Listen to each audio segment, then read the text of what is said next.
Assalamualaikum warahmatullahi wabarakatuh. Selamat pagi untuk kita semua. Alhamdulillah kita bertemu lagi di ASJ Channel.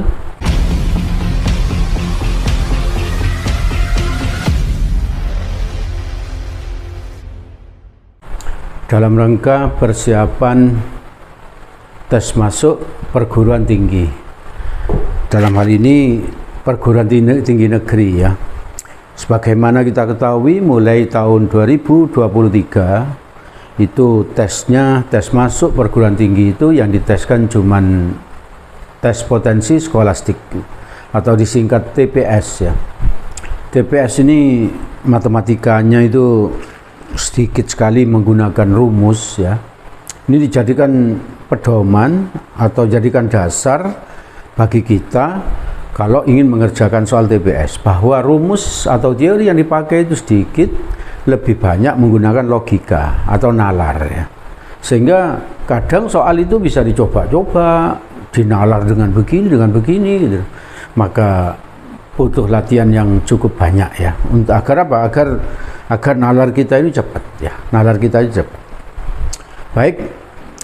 Pagi ini saya akan bahas tentang TPS ke-10 ya. Berarti di ASJ Channel itu sudah ada 9 kali sebelumnya membahas soal TPS. Ini yang ke-10 tentang sudut dan bidang datar bagian yang kedua.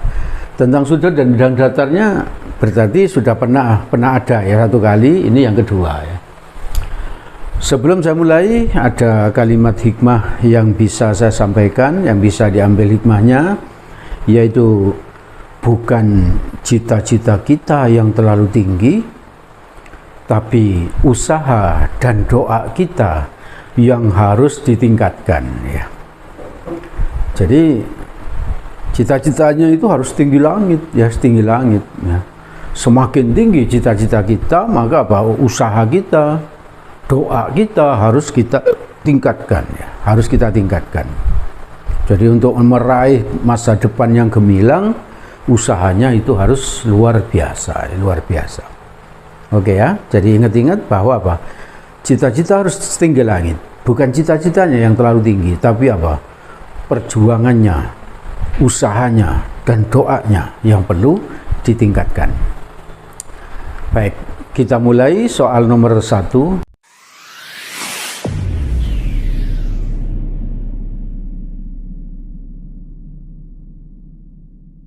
Ini soal TPS tahun 2019 ya.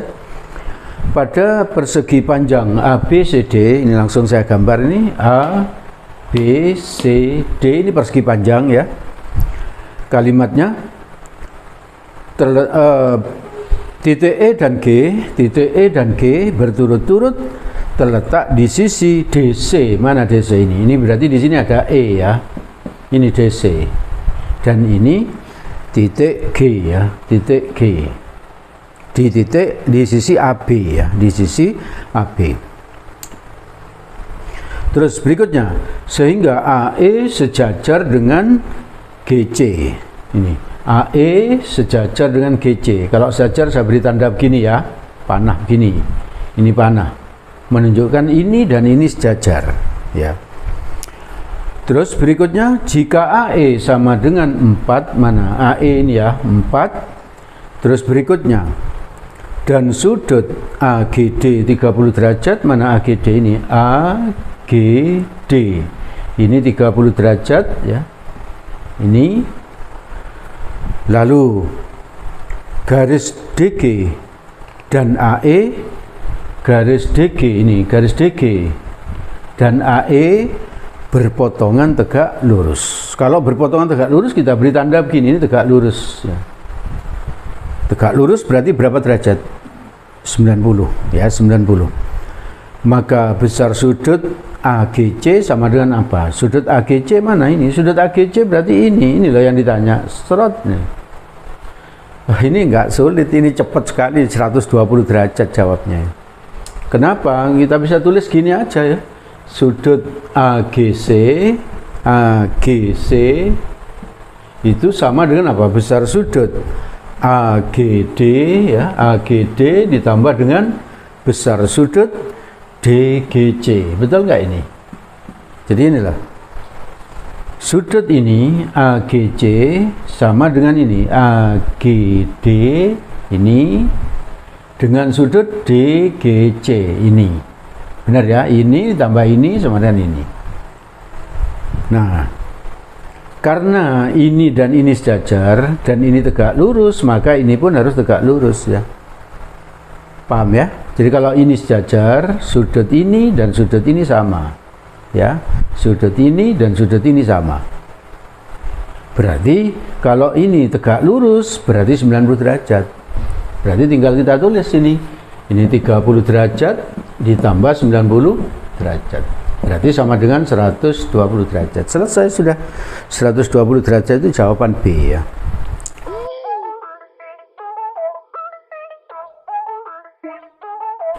Kita lanjutkan soal nomor 2 ya.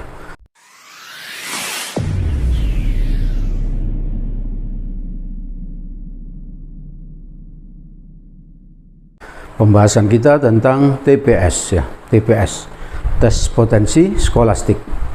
Soal nomor 2 ini saya ambil dari TPS tahun 2022 ya, 2022. Pada segi 6 ABCD EFGH, ABCD EF ini ABCD EF ini segi 6 ya, segi 6. Titik B, C dan F, titik B, C, E dan F ini B, C, E dan F merupakan titik sudut suatu persegi panjang. Jadi ini membentuk persegi panjang ya, yang ini. Itu aja keterangannya ya. Saya beri gini ya, saya beri gini. Ini ABCEF ini persegi panjang.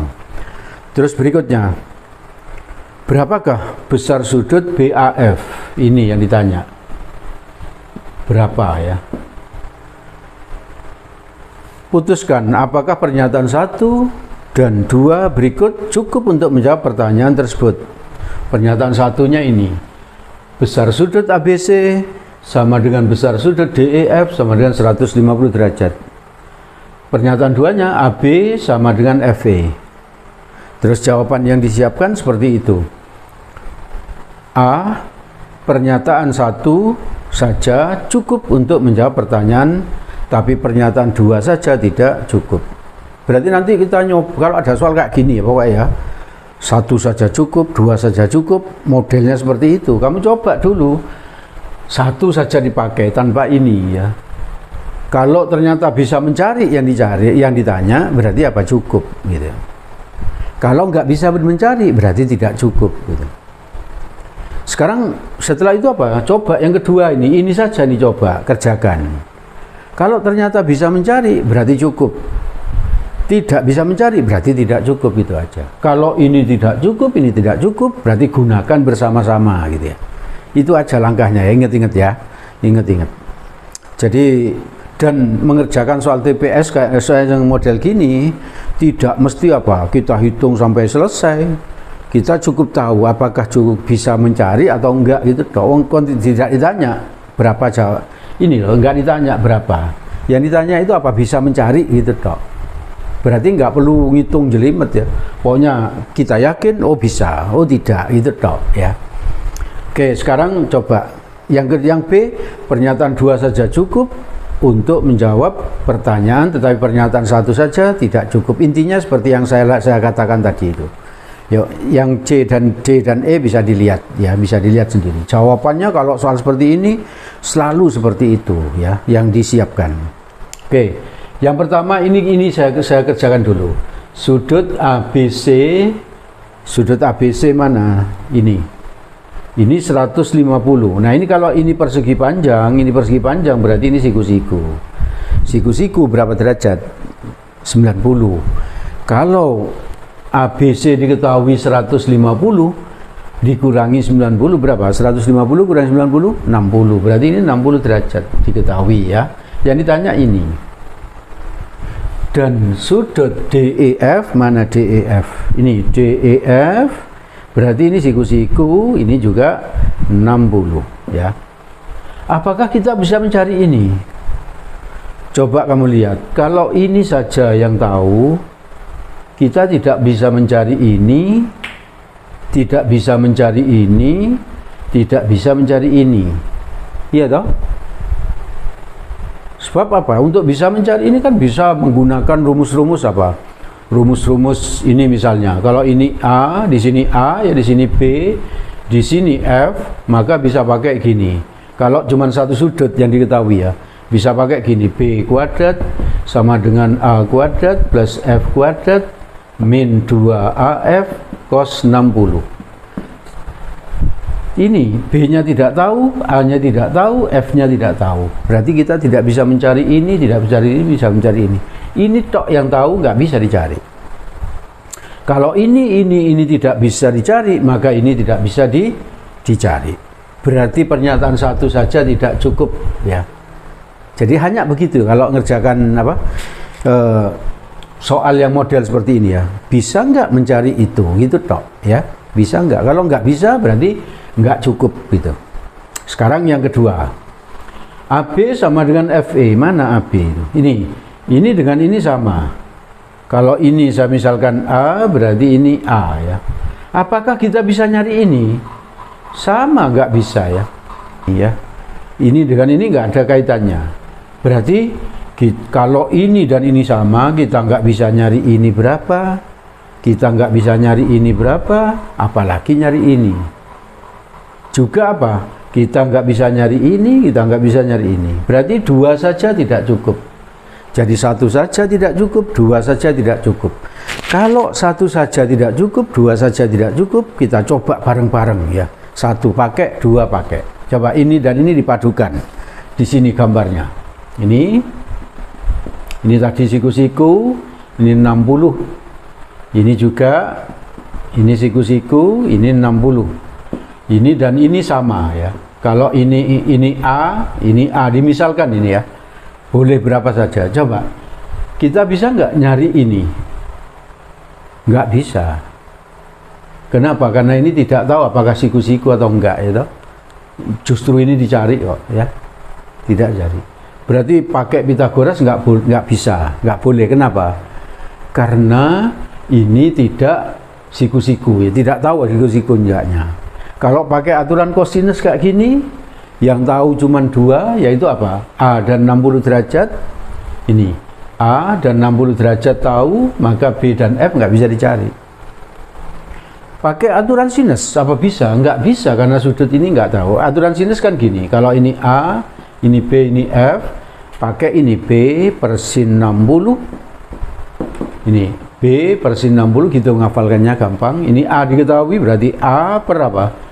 Per ini, per sin apa ini, alfa misalnya, sin alfa. Ini tidak tahu, ini tidak tahu, nggak bisa dicari. Iya toh? Berarti apa? 1 dan 2 dipakai bersama-sama pun tidak bisa mencari sudut BAF. Maka pernyataan E yang benar. Pernyataan 1 saja tidak cukup, pernyataan 2 tidak cukup untuk menjawab ini. Berarti jawabannya adalah E, ya toh? Jawabannya E. Oke ya.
Kalau nggak bisa berarti nggak cukup itu tok. Terus coba 2 saja. Kalau 2 bisa berarti apa cukup. Kalau nggak bisa tidak cukup, hanya begitu ya. Jadi jangan nggak usah mendetail sekali ngitungnya. Cukup sampai menyimpulkan bisa atau enggak gitu tok. Nah ini pernyataan 1, AB sama dengan 4. Kalau ini 4, apakah kita bisa mencari ini gitu ya. Maka kita bisa buat begini misalnya. Sret. Ini garis bantu gini ya. Kalau ini siku-siku, maka ini tinggi segitiganya ini loh. Ya. Karena luas segitiga ABC yang diketahui. Segitiga ABC kan ini. Ya. Kalau ini tinggi, di sini tinggi. Ditanya ini. Sebetulnya saya sampai sini saya sudah tahu kalau ini apa? Bisa mencari ini. Bisa. Sebetulnya kalau kamu peserta SBMPTN kamu sudah tahu bisa gitu toh, berarti langsung kesimpulannya apa? Cukup. Ya toh? Pernyataan 1 cukup. Tapi kalau ingin dibuktikan ya begini. Kalau ingin dibuktikan ya, tapi ini nggak perlu ya kalau peserta SBMPTN, menghemat waktu. Luas segitiga ABC sama dengan setengah alas, alasnya itu AB kali tingginya ini. Kalau segitiganya nggak siku-siku, buat garis bantu agar siku-siku. Tinggi itu selalu siku-siku dengan alas. Jadi kalau kamu pakai alas ini, berarti perpanjang, seret, siku-siku, maka ini tingginya. Itu caranya ya. Ini alasnya berarti. Berarti sama dengan berapa? Kalau segitiga ini berapa? 10. Diketahui ini di soal. Setengah, AB-nya itu 4. Ini diketahui pernyataan 1 ya, 4. Lalu T. Ini berapa? 2. Berarti langsung tahu T-nya itu 5. Dari mana? Ini 2, 10 bagi 2, 5 ya toh. Terus kita kalau ini tahu T, kita nyari DC. DC itu kan sama dengan apa? Akar 9 kuadrat dikurangi T kuadrat. Berarti akar berapa? 9 kuadrat dikurangi 5 kuadrat. Kan bisa. Ya toh? Berapa? 9 tambah 5, 14. 14 kali 4 berapa? 56. Berarti ini sama dengan akar 56. Berarti cukup ya. Pernyataan 1 cukup. Nanti kita tinggal lihat pernyataan 1 cukup itu jawaban apa gitu. Kita tes sekarang jawaban 2 ya. Yang jawaban 2 kita lihat, BC-nya 7. Mana BC? Ini BC. Oh, ini salah ini. Ini A. Di sini A-nya ternyata ya. Ini A, ini apa? Ini B. Ya, ini C. Terus ini D ya. Loh, A, B, C, D. Sesuai loh, A, B, C, D. BC sama dengan 7. Ini tetap tahu 9 ya. Luas segitiga tetap tahu ini 10. Karena ini diketahui di soal, ini diketahui soal. Berarti tetap dipakai di sini. Yang nggak dipakai apa? Pernyataan 1. Karena apa? Kita mau apa? Mau melihat pernyataan 2 saja. BC-nya 7. Dari mana ini loh? Apakah bisa nyari ini? Bisa ya toh? Bisa.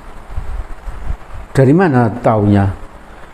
Jadi begini, ada rumus segitiga begini, S itu setengah keliling segitiga ABC ya. Kalau ini saya beri nama C, belum tahu ya C-nya, berarti setengah keliling berapa? Setengah kali 9 ditambah 7 ditambah C, berarti berapa ini? 9 tambah 7 berapa? 16 bagi 2 8 ditambah setengah C. Ini S ya, S.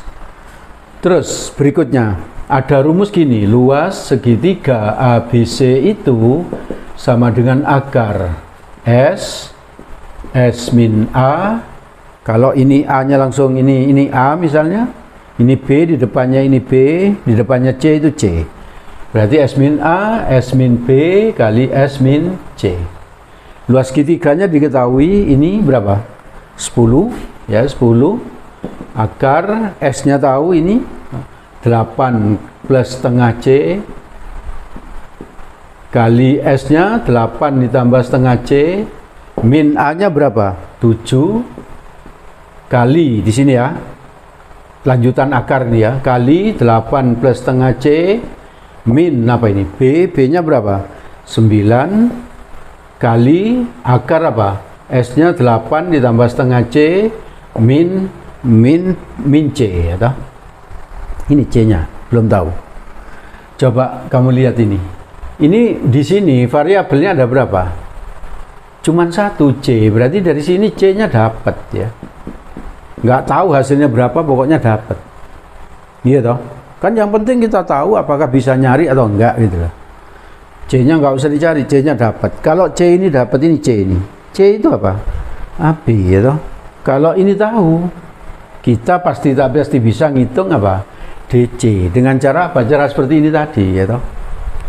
Berarti 2 saja cukup. Jadi nggak perlu kamu cari C-nya berapa dan sebagainya. Lama nanti. Seperti ini nggak perlu dihitung nanti. Lama gitu. Yang penting apa? Kita sudah tahu bisa apa enggak itu. Ini sudah cukup, 1 cukup, 2 juga cukup. Berarti tinggal kita cari coba sekarang jawabannya. Pernyataan 1 saja cukup untuk menjawab, pernyataan 2 saja tidak cukup, berarti A salah. Jawaban B, pernyataan 2 saja cukup untuk menjawab pertanyaan, tetapi pernyataan 1 saja tidak cukup, berarti bukan. Karena 1, 2 sama-sama cukup. 2 pernyataan bersama-sama cukup untuk menjawab pertanyaan. Enggak, ya, enggak perlu itu. Kenapa? 1 sudah bisa, 2 sudah bisa, enggak perlu bersama-sama ya, enggak perlu bersama-sama. Berarti jawabannya adalah jawaban D. Jawaban D kamu lihat nih. Pernyataan 1 saja cukup, pernyataan 2 saja cukup. Ini 1 cukup, 2 cukup. Berarti jawabannya D. Oke ya.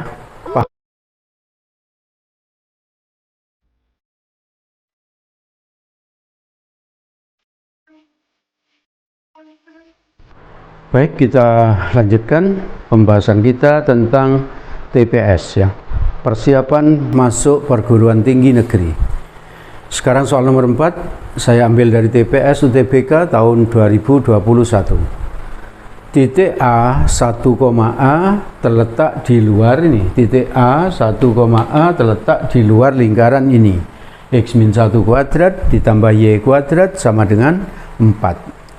Nilai A yang mungkin adalah jawaban 1 disiapkan di sana min 2. 2, 0, 3, 2. Yang keempat, 4 ya. Nah itu kamu lihat itu. Sekarang A. Jawab A jika 1, 2, 3 betul, jawab B 1, 3 betul dan seterusnya ya. Petunjuk yang standar itu. Yang penting teorinya begini. Mencari K ya, kuasa titik terhadap lingkaran. Kuasa atau K dulu ya. K itu apa? Kuasa titik pada lingkaran. Ini lingkaran ya. Cara mencarinya cuma begini aja. Ini tulis ya. Jadi apa? X-1 kuadrat plus Y kuadrat. 4-nya pindah ke sana. Min 4. Di sini nggak usah ditulis sama dengan 0 atau lebih besar 0 atau lebih kecil 0. Nggak usah. Biarkan begini. Jadi dipindah min 4 gitu dok. Terus titik ini 1, A ini masuk ganti. X-nya diganti 1, Y-nya diganti A. Coba jadi apa? K sama dengan apa? 1 min 1 kuadrat ya. Plus Y-nya A kuadrat min 4. 1 min 1 berapa? 0. 0 kuadrat 0 nggak usah ditulis ya. Berarti berapa? A kuadrat min 4. Tadi dikatakan di soal titik di luar lingkaran. Kalau titik di luar lingkaran itu syaratnya K-nya lebih besar 0 gitu. K lebih besar 0. Kalau ini titik pada lingkaran, K-nya sama dengan 0 gitu dok. Kalau titik di dalam lingkaran, K ini lebih kecil 0 gitu. Di teori lingkaran ada itu gitu. Sekarang kita lihat jawaban 1 yang disiapkan min 2. K sama dengan berapa? A sama dengan min 2 gitu. Nilai A yang mungkin adalah ini disiapkan min 2. Coba masukkan ke sini. Ke sini. Berarti K-nya berapa? Min 2 kuadrat dikurangi 4. Min 2 kuadrat berapa? 4 kurangi 4. 0. Berarti salah ya. No ya, salah. Tidak benar. Jawaban 2. jawaban 2. Kalau satu salah ini ya, kemungkinannya itu 2 dan 4 atau 4 saja. 2 dan 4 itu C, 4 saja D. Ya toh, kan jawaban tadi yang disiapkan apa? A 1 2 3 betul. B 1 3 betul. C 2 4 betul. D 4 saja betul. E 1 2 3 betul. 1 2 3 4 betul. Ini satu sudah salah, berarti apa? A B E sudah pasti enggak ya. Makanya itu jawaban itu diingat-ingat ya, untuk pedoman kita menjawab dengan cepat ya. Mestinya kalau satu sudah salah, 3 pasti salah, nggak usah dilihat ya. Nah, tapi karena saya menerangkan ya, saya coba nanti ya. 2 sekarang saya coba. Disiapkan jawaban 2 itu A-nya 0 ya. Kalau A-nya 0, K-nya berapa? K sama dengan masuk sini nih. 0 kuadrat dikurangi 4. Berarti ini lebih kecil 0, K-nya lebih kecil 0, berarti tidak ya toh? Berarti ini pun salah. 3 ini pasti salah, 4 pasti benar, pasti benar. Kalau 4 benar, lainnya salah, berarti jawabannya D. Jawabannya D. Coba kita lihat dulu. 3 disiapkan di soal, A sama dengan 2 gitu. Masukkan ya, masukkan ke sini lagi. K berapa? 2 kuadrat min 4. 2 kuadrat berapa? 4 kurangi 4 0, berarti tidak ya toh? Tidak. Sekarang jawaban 4. Kalau A nya berapa disiapkan di soal jawaban 4? 4 ya. Berarti K nya berapa? 4 masuk ke sini ya. 4 kuadrat min 4. 4 kuadrat berapa? 16 kurangi 4 12. Ini lebih besar 0. Oke ya toh? Oke. Berarti 4 saja yang betul. Berarti jawabannya apa? D. Oke ya.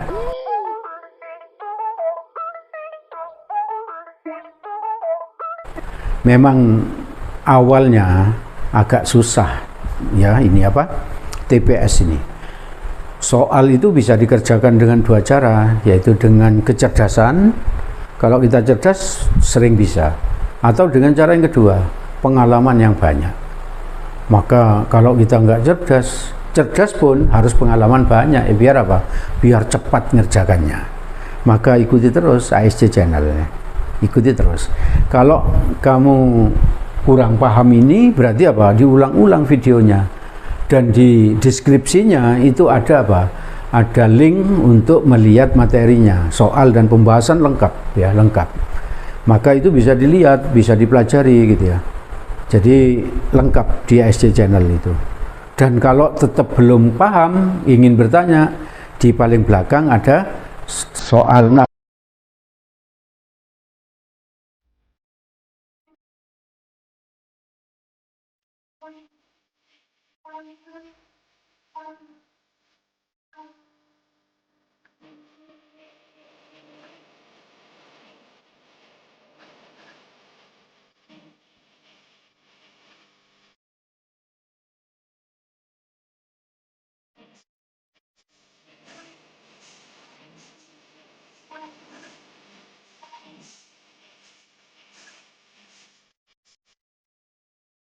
Nomor pribadi, WA pribadi yang bisa dihubungi.